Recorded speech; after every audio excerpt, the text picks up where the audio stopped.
Hello fellow Robocrafters and welcome to the first video of my new tutorial series.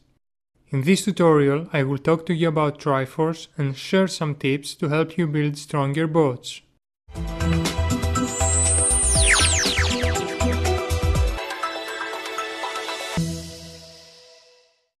Even if you've only played Robocraft for a few hours, you probably have already heard the term Triforce.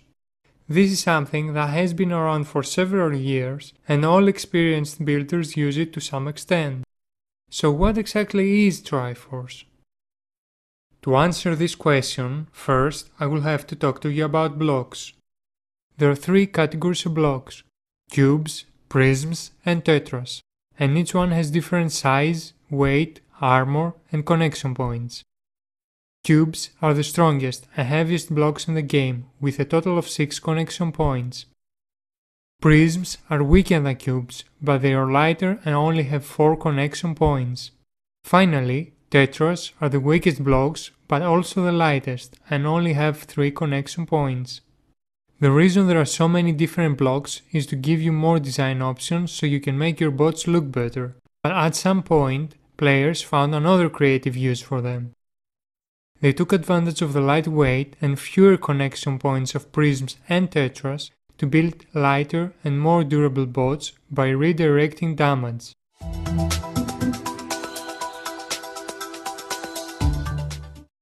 The damage redirection trend started with a building technique called Space Thermo, which was really simple to learn and apply to your bots.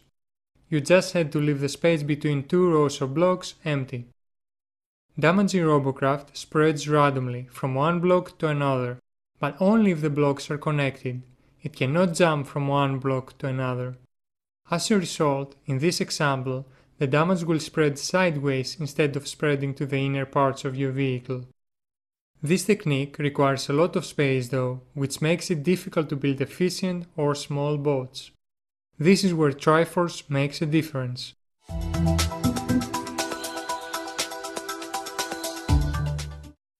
In this example, instead of leaving the space between the armor layers empty, I added prisms. Prisms have only 4 connection points, which means they are not connected to the front blocks, and as a result the damage will not be transferred from the cubes to the prisms. So if someone wants to damage your second layer of blocks, they will have to shoot twice instead of once. Even though I said that, this does not apply to weapons with penetration damage, like rails, but it can still make a difference compared to a bot without Triforce protection. This Triforce design will protect the sides of your bot, but it can also protect the top by simply adding a second layer of blocks above the first one, like in this example. The same principle applies. Since the top layer of blocks is not connected to the bottom one, the damage cannot be transferred from one layer to another. There is a drawback with this Triforce design though. The prism layer is supported by only 2 blocks, which means that if those blocks are destroyed, the whole layer of prisms will collapse as well. But you can always use more blocks or electroplates to reinforce these weak points, or even try different designs.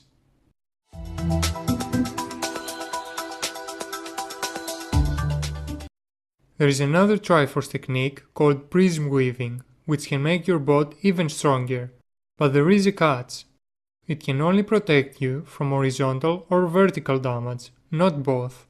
The reason why this design is stronger than the previous one is because prisms support each other, which greatly increases the number of supporting blocks. More supporting blocks means less weak points. As you can see in this example, the blocks at the front and sides are connected to the prisms, which means that any frontal or side damage can easily reach your prism layer. But since the bottom prism layer is not connected to the top one, the damage cannot be transferred from one layer to another. The same principle applies in this example as well. Any damage coming from above or the sides can be easily transferred to your prism layer, but you can defend well against frontal damage. You can use these Triforce designs, but you shouldn't stop there. There is still plenty of room for experimentation, and you can mess around with different designs until you find the best one for your bots.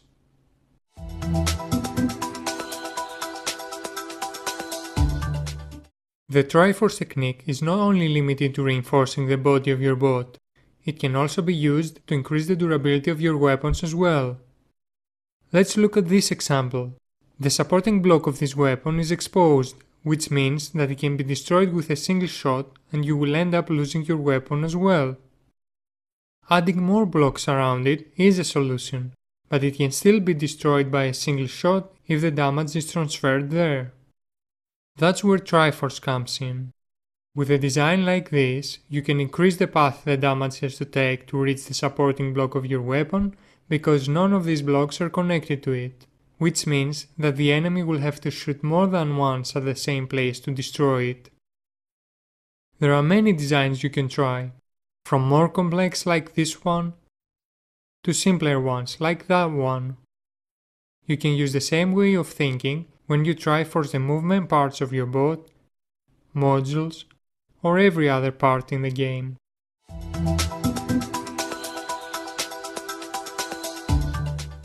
Triforce is not an exploit, it's a feature of the game, so like everything else, it has both advantages and disadvantages. Let's talk about the advantages first. You can redirect damage from important ports and as a result increase the overall durability of your boat. The overall weight of your boat will be reduced because you are using blocks that are way lighter than cubes.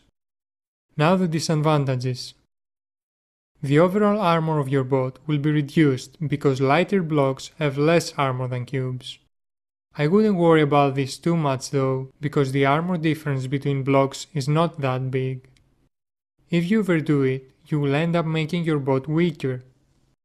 Don't forget that when you Triforce a boat, you reduce the number of blocks that are connected to each other, and as a result, the number of supporting blocks is reduced. If you reduce the amount of supporting blocks too much, it will be easy for the enemies to destroy big chunks of your boat by simply shooting a few blocks. After all this, it sounds like Triforcing a boat will not make a huge difference in battle. So then why should you even bother using this technique? Well, it's simple. If you Triforce your boat well, you will last a few more seconds during fights. It might not sound much, but it could be the difference between winning or losing a fight. A few seconds are more than enough to destroy the enemy's guns, or for the medic to reach and heal you.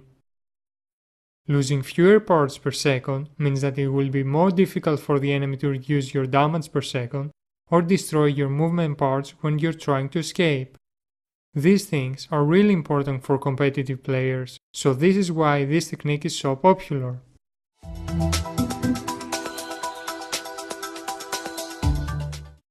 Triforcing your boat was essential in the past because we had to protect our seat and it was a great counter for weapons like rails and plasmas.